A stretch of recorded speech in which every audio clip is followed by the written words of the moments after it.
Hello, everybody. Sorry, I'm getting a little, we're getting started a little bit late here. I was getting my half calf. That's what I'm drinking today. What are you guys drinking? As you can see, I have color back in my hair. I just went and saw my gal April. So, yes, it's kind of like a seafoam green. It's called sea glass. I told her I wanted like a seafoam minty green type color. I like it. I'm still trying to decide if it's bold enough and trying to decide if you can actually see it. I don't know. We'll see. So, thank you so much for watching First Time Chat. My name is Bert Anderson and I am the creator and head writer behind the blog firsttimemommn.com. And every single Thursday at 2 p.m. Central Standard Time, we host a live chat called First Time Chat, and that is what you are watching right now. So today we are talking about something that is near and dear to my heart. It is, we are talking about mental health. May is Mental Health Awareness Month, and as somebody who struggles with depression, sorry, now I'm getting distracted because I'm worrying that maybe people are talking and I can't see comments again, which would just be par for the course, since that is what happens to me. Anyway, so we are going to be talking about mental health awareness today, and I'm going to be sharing a little bit of my story with you all. And hopefully you guys will share your story too, because unfortunately there is quite a stigmatism, or there's quite a stigma that's attached to mental health. You know, we wouldn't tell a diabetic who needs to take insulin to stop taking their insulin and just kind of like buck up and deal with it. But, you know, how often do we tell somebody who is struggling and depressed to just buck up and just deal with it? And so it's something I want to talk with you guys about today, because I am somebody who struggles with depression. I know, it's hard to believe because I'm so cheery and upbeat and like, yay, I love life. But there is a really dark side to my brain when I am not evenly balanced. So that's what we're going to be talking about today. If you would be so kind as to share this with your friends and family, I would greatly appreciate it. The more, especially this topic, I feel like the more willing we are to be honest and transparent with each other, the hopefully by the time my children are, you know, older, and hopefully they don't struggle with hopefully they don't have any type of a mental illness, but genetics is everything. And, you know, since I do, chances are one of the three probably will as well. And I would love it if this shame that's attached to depression especially would just be gone. And as you can see, Chula is here with me. It's always my trusty little sidekick. So I'm gonna go find my iPad so we can watch my iPad and you guys at the same time, because I am a little worried that people are commenting and I'm not seeing anything. So if you are commenting, give me a like, press the like sign, and then I'll know. So then I'll know that my Facebook is still broken. So anyway, hopefully, yes, there's 10 of you watching and 11. I'm just watching the numbers go up and it's great. So anyway, so, hi Grace. Okay, so yes, postpartum depression affects 1 in 4 women, meaning in a group of friends, there's if you have a group of 4, one of you will struggle with postpartum depression or have postpartum depression. It is something that is real. It is something that is not, you should not feel ashamed of. And it's something that I feel like there are a lot of celebrities that have recently come out and said that they struggled with postpartum depression, and it's always this big shock. But it's more common than I think what people are wanting to admit. So I'll start with my story. According to my parents, I was a very compliant, sweet child up until the age of 10 when I got my period, and I did a complete 180 in personality. I suddenly became very rebellious, and yeah, look, there are 7 comments from you guys, and I can't see any of the comments. Oh, whoops. Yes. So annoying. Okay, now I can see you guys. Now I can see you. Who knows why? Who knows why Facebook does it? So I can't see you guys. But, so 10 years old, I make a complete 180, and all of a sudden am like a different person. So I was very dramatic, very angry, just kind of like would go off the rails very easily as a teenager. It's pretty amazing that my husband and I ended up getting married because I was so crazy. Looking back, I was so psychotic. It's amazing I have friends too, because I was just so weird. I was so weird. So we didn't think anything of it. The fact that I was a little unbalanced, because it's just the way I was. And it wasn't until I got pregnant with my first, 2008. Brennan is his name. I delivered. He was born in November. And it wasn't until, I think it was March, that I was diagnosed with depression. And it was an acquaintance of mine happened to be over because my husband is an accountant. And so she was over on a Monday night, which is when he has late. He works like super late on Monday nights. And she looked at me, and I was sitting there crying, like holding my son, crying. And she was like, have you ever thought that maybe you have postpartum depression? And I kind of laughed it off a little bit. But something she said kind of stuck with me. And I was like, maybe I do have, maybe something is wrong because something doesn't feel like right. And motherhood shouldn't feel this sad all the time. So when I was, in my depression for the first time, when my son was born, I just remember like just going through the motions of daily life and just not feeling any sort of joy whatsoever. I didn't like my life. I didn't like being a mom. I felt like I was failing everybody around me. And it was just a really, really dark time. I did have thoughts of suicide when my son was a newborn, because he was having a hard time sleeping and I couldn't get him to sleep. And then I would get so angry with him that I would scream at him in the middle of the night, like, going full force, yelling at this newborn who, newborns, they don't sleep well. That's just the way they are. And so I was like yelling at him. I remember distinctly yelling at him when he was on the changing table, and my husband came into the room and took over and was like, you just need to go back to sleep or something.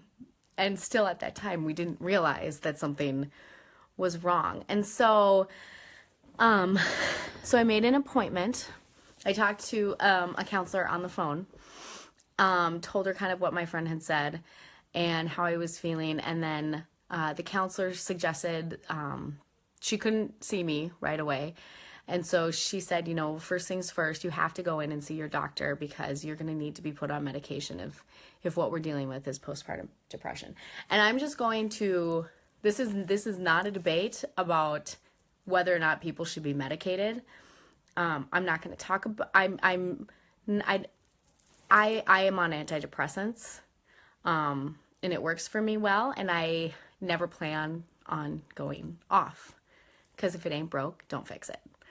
And with my depression, like I described, I tend to get pretty violent. And because of that, it's just not safe for my family. So this is not the place, if you are anti-medication for mental illness, this is not the place to start your crusade. It's not in here because that's not what I believe in. Everybody can do their own thing, but don't talk on here about how people who take medication are bad. I don't want to hear it. And I'll figure out a way to block you if you do. So don't do it. So anyway, I made an appointment with my doctor, and I sat in his office, and they give you a sheet of paper that you fill out, you answer the questions to, and if you score low, then that means you are depressed, and if you score high, then it means you're okay. And I scored really low. And they just ask you questions like, have you ever had thoughts of hurting yourself or other people? How many days do you feel bad? Do you feel hopeless? And so I just sat there like filling out the paper, just sobbing hysterically because I knew what was happening.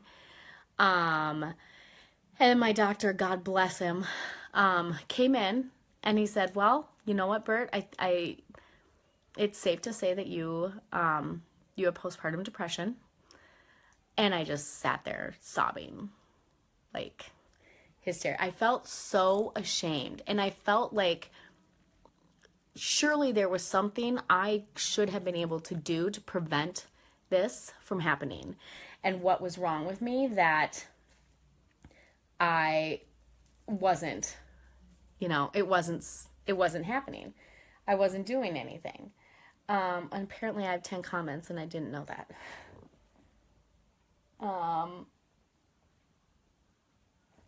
So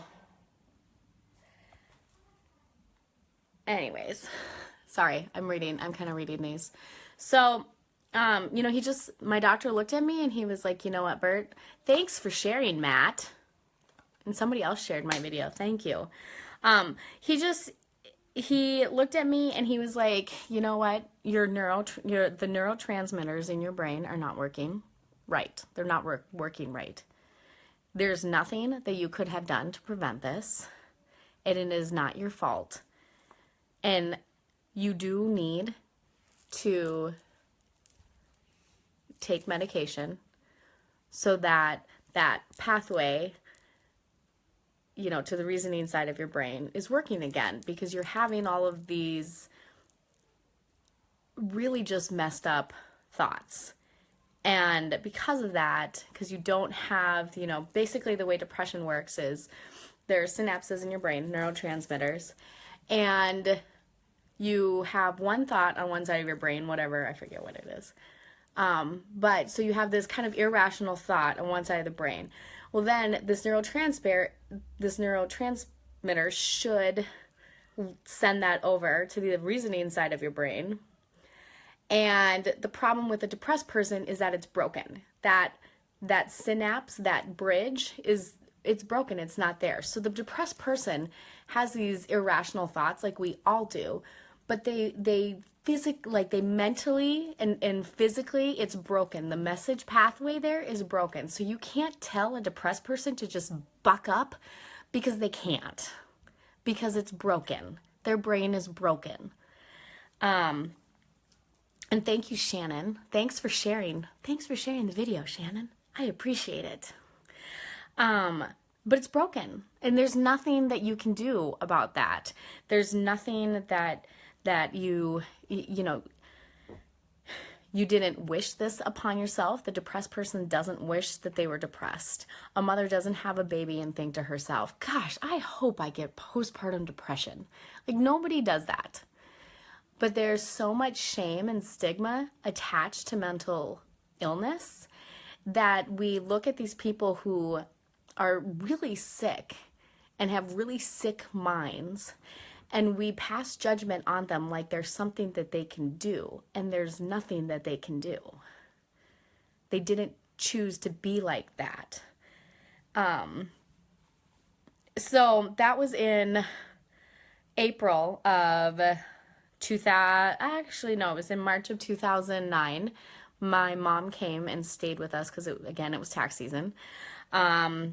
She came and stayed with us for a few weeks to make sure that I was okay because, I was functioning and fine as far as being a parent goes. I was doing okay.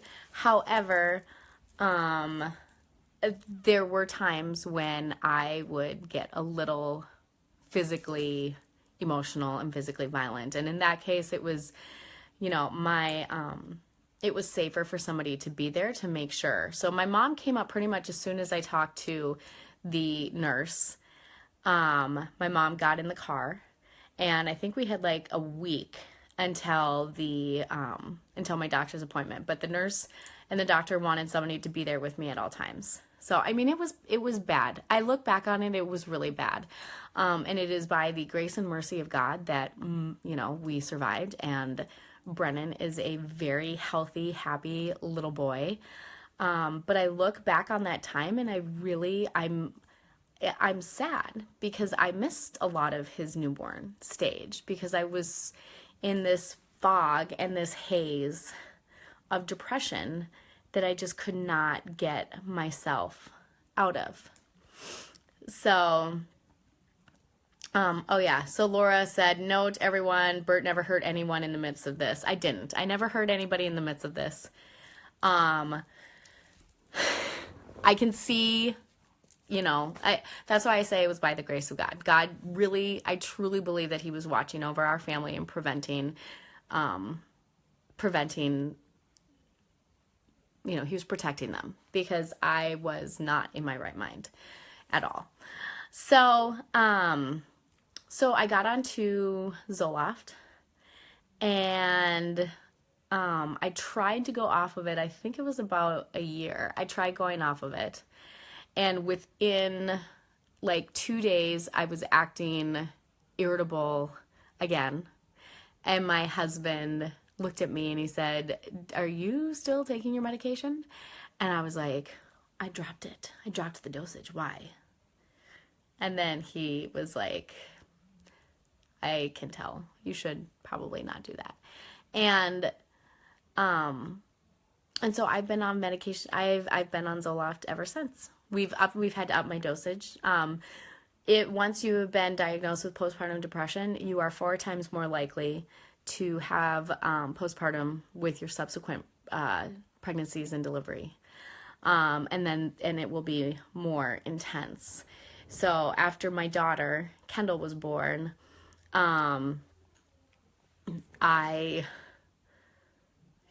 Kendall was born and she was born early. And so there was a lot of stress that was associated with that because she was in the special care nursery for 5 days. And within a week, we went to see her pediatrician, and I just sat there because she looked at me and she was like, and how are you feeling, Bert?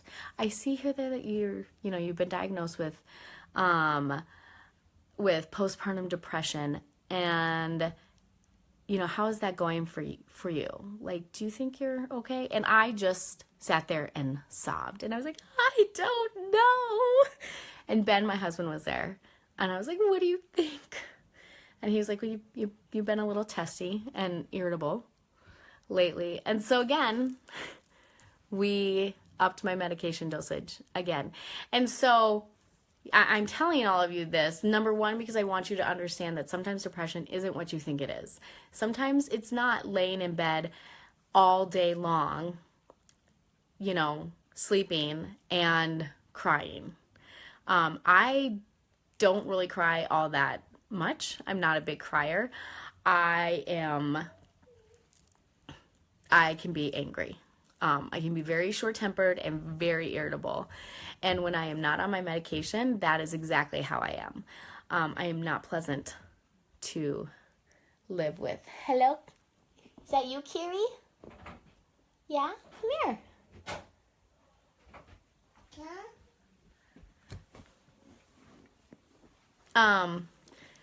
The other thing they always say too with depression is that you should pay attention to your if you lose interest in the things that you once found joyful. So when I was first diagnosed with depression, one of the things that I thought was really interesting was that I like to have a clean and tidy house.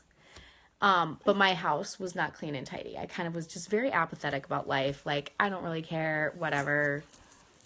Yeah, we need to eat food. Here's some cereal. And my doctor told me when I was explaining to him, like, well, my house has been really messy lately and I like it clean. And he's like, that's another, so it doesn't have to be a situation where you're like, I love to read.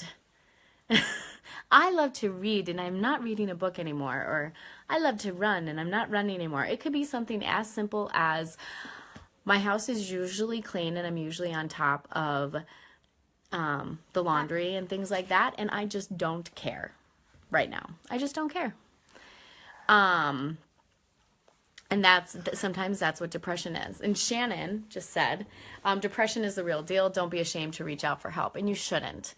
If you have had a baby, here's the deal. So if you have had a baby recently, if you're a first-time mom, you're watching this, or if you're a mom and you've never had postpartum depression. Laura actually had postpartum depression, my sister Laura, with her second child. She didn't have it with her first. She had it with her second. So if you are still feeling what they call the baby blues 2 weeks after you've had the baby, that's not the baby blues anymore.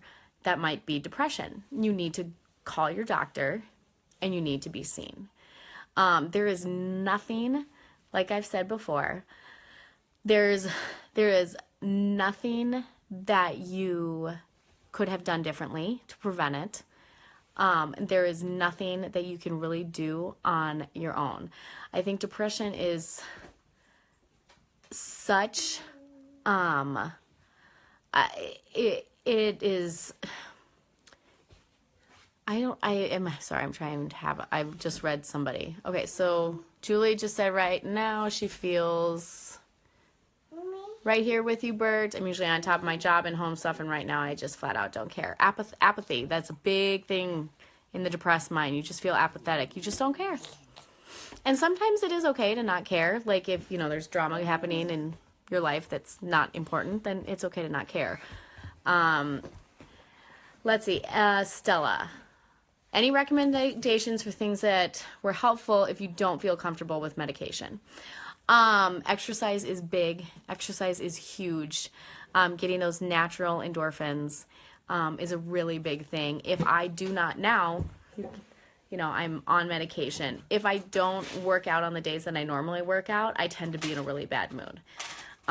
So getting your body up and moving, staying away from sugar. Sugar is a really big proponent of, I don't even know how to describe it. I should have done a little more research. But sugar, they've done studies, and sugar does do something to your brain that can make the effects of depression stronger. Like I said, I have had the most success with going on medication, and so I am a proponent for medication. Strictly because it was really scary for my family when I wasn't on medication. So there's nothing wrong with not wanting to go on medication though, but just so you know, if you are, needing help, and you're uncomfortable with taking medication, I would definitely look into getting a talk therapy, like a counselor, doing talk therapy. Vitamin D is huge in the wintertime here in Minnesota. I have a blue light, a vitamin D light that I sit in front of every morning, because that is a big deal if you live in a northern state. And you don't have a lot of sun, you need vitamin D. That helps a lot. Some people say that you can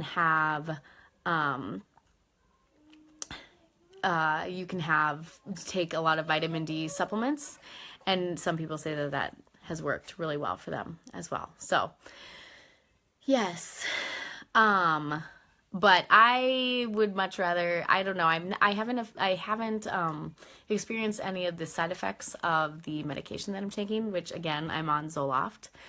And yeah, it just makes me a really calm thinking individual. But there's a documentary out, which I think every single woman who is a first-time mom and pregnant needs to see. It's called When the Bough Breaks, and it's When the Bough Breaks, a documentary about postpartum depression. There's a movie called When the Bough Breaks, and I think it's about an affair, and that's not this. This is a documentary, but it's very good. So I haven't seen it. I've read a lot about it. I've been in contact with the producer, but it's a real look at postpartum depression and what it is. And I think it's a really important thing for anybody who is first time pregnant, or, you know, you have family members who maybe you're depressed and they don't understand what that means. It's something that's really good, I think, for you to look at. And now Kendall's yelling for me. Yes, Kendall?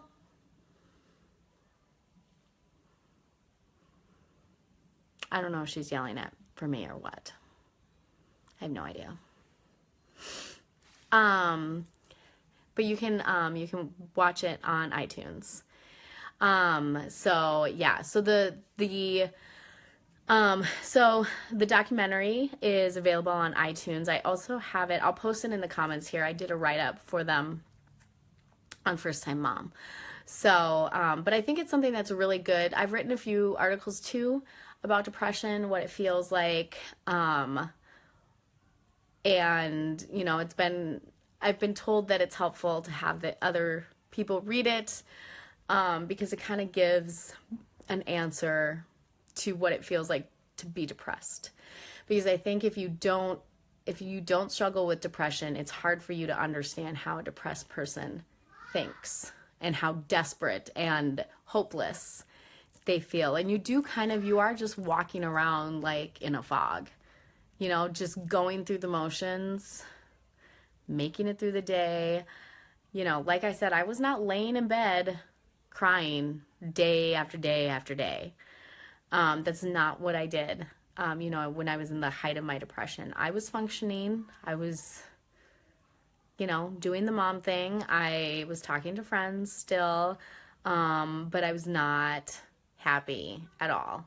So, depression can be really extreme in that you sleep a ton and cry a lot. And yeah. Okay, so Stella says sleep makes such a difference for me. If I'm not getting enough sleep, I feel crazy. Yes, that is a huge thing too. Very big thing. And Melissa says, how are you better now? How am I better now? I'm still taking Zoloft. So I'm still taking Zoloft. I eat pretty clean, try to stay away from sugars, refined sugar. And I work out about 5 days a week. And that for me has been really, really helpful. So I feel better when I am exercising in the mornings, especially.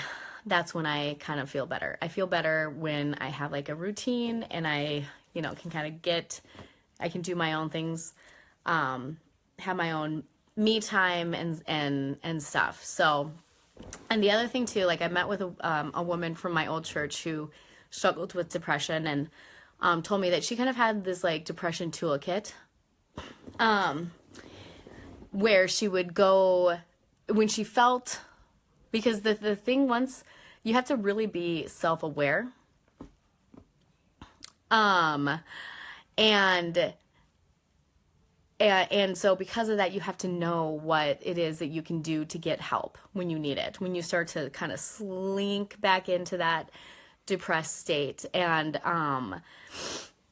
so I think there are a number of things. So, and let's see. So Stella and Emily Hawkinson, yes, morning crew rules. Yes. Morning workouts rule. And that is why I like doing my morning workout.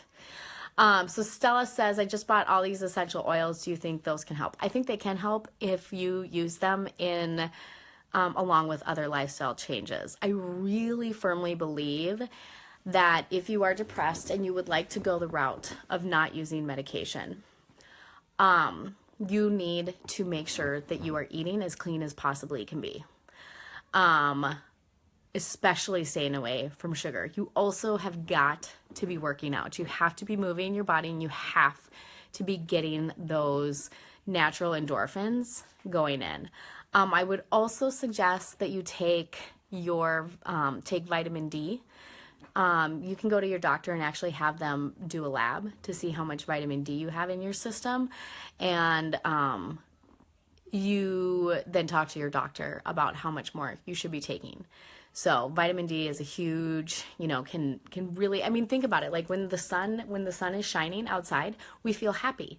We feel like, yay, the sun is shining. Part of that is the vitamin D that we get from the sun, which is why if you live in a northern climate, northern state, which is why there's a lot of people that have seasonal affective disorder and they feel depressed in the winter. It's because the sun is not there.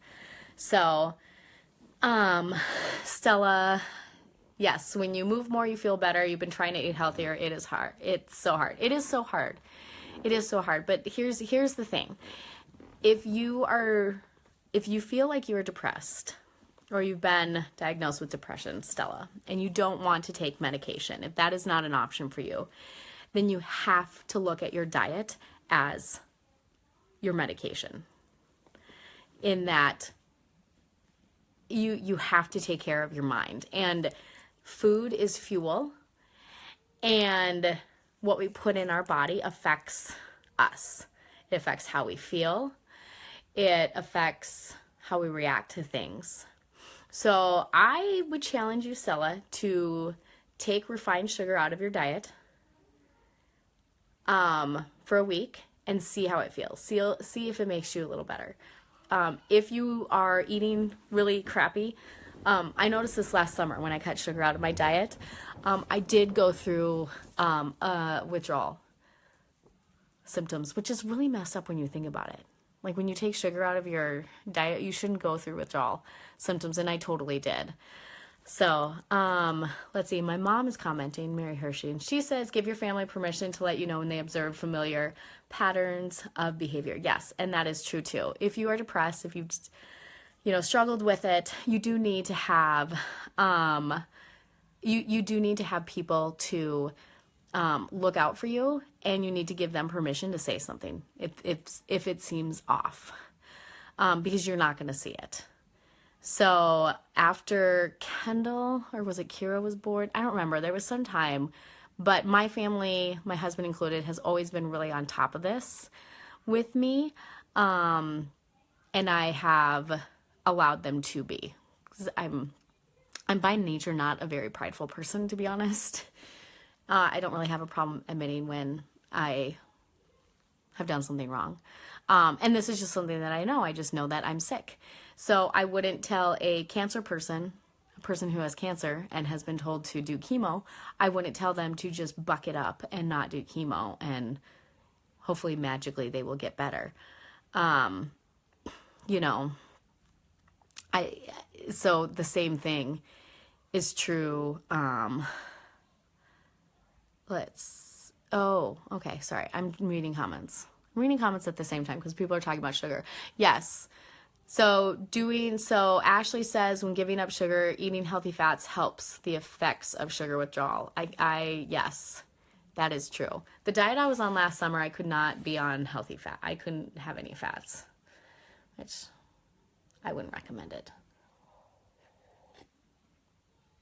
So, but yeah, Stella, you need to take this seriously. It's your brain. And it is the most important thing in your body. If we have a sick brain, we need to take care of it. And if you don't want to use medication, that's fine, but then you have to be diligent with natural remedies. That's the thing with using essential oils. I'm all for essential oils. I call myself semi-crunchy in that I believe in Western medicine and use it. So, I believe God gave us scientists and doctors, and He gave them the ability to create medications to help us. I also believe in in essential oils and other natural remedies, but I kind of combine the two. And what I've noticed with any natural remedy is you have to be on top of it. You have to use it. You cannot skip a day. You cannot mess around. You have to be on top of it the whole time, or else it doesn't work. So let's see. So Ashley says she did a Whole30 back in January and she felt so good while doing it, as long as I ate plenty of fats and sweet potatoes. I love sweet potatoes. I've not done Whole30. I have no desire to. I like my coffee. I like the thought of it. I don't want to give it up. So anyways, otherwise, Stella, make an appointment with a counselor, do some talk therapy as well, because that can really help. And if you decide at any point in time you are open to maybe getting some Western medicine help, know that it's okay. And I think there are probably more people who are on antidepressants than are willing to admit. I am on them. I never plan on going off. Zoloft, I do know, is a weight neutral antidepressant, meaning it will not make you gain weight, in case you were wondering. My doctor and I were talking about that this week. So, when I was pregnant with Kendall, my doctor was no longer practicing at the clinic that I was at, so I was super sad. And and you also have to be willing to be your own advocate. So I went in, talked to the OBGYN, and I just told her, I was like, look, I am on antidepressants. I do not want to go off. Going off of antidepressants while I'm pregnant is not an option for me. And she agreed. Totally agreed. She was like, you know what, you're right. Because, an emotionally healthy mom is an emotionally healthy baby. And if you are not emotionally healthy, then it's not good for your baby either. And so I have always been on, with the exception of Brennan, I've been on antidepressants with both of the girls. So, and it wasn't, they say that sometimes babies who are on, where mom has been, is on an antidepressant, sometimes they will not act withdrawn, but they won't cry as much. And I've only seen that happen with one of my kids. With Kira, when she was born, for some reason or another, she didn't cry immediately, which of course made everybody freak out or whatever. But then she was fine. And the theory was that she was kind of just coming off of the Zoloft. But I was a healthy, emotionally healthy person. And because of that, my baby was healthy as well. I have to get going soon. But that is my story. So share this with a friend who you think may need to hear it. You don't have to share it publicly. You can send it to them via Messenger. And if you know somebody who might be depressed and you're wondering how on earth, I think she's depressed, what do I say? You just need to be very gentle and very graceful in how you talk to them. Because, yes, Kendall? Guess what? What? When I was in the room, a squirrel jumped off the window. What? Come here, come say hi to the people. A squirrel just jumped off the window. We're talking about depression. Yeah, but the squirrel just jumped off a window. Oh, that's what Kendall thinks. About... No, it really happened. I do believe you. Those squirrels are crazy. I think that was a red one. A fox one. A fox squirrel? The red ones are fox squirrels. Mm. I'm gonna go wash my. Well, okay, you go watch your show. Bye. Bye. Those are my children. What? And don't tell anybody. About what? The squirrel jumping out the tree. Oh, don't tell anyone. Do you want to whisper? Here. And also don't tell anybody how the winter coat is falling off. Okay.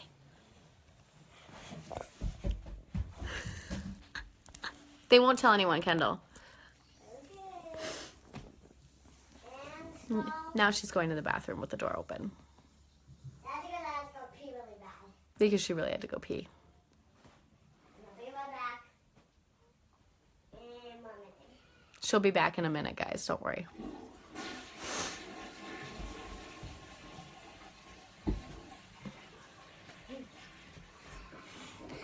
I think I'm gonna go watch my show now. Okay, what show are you watching? Team Umi Zoom. Umi Zoomy. I was eating my snack. Oh, I'm gonna go have another snack now. Bye. Bye. bye.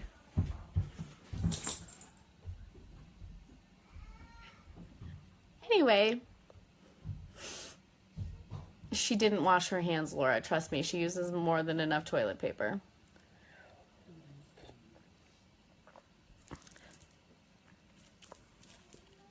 So, that's what I have to say about that. But,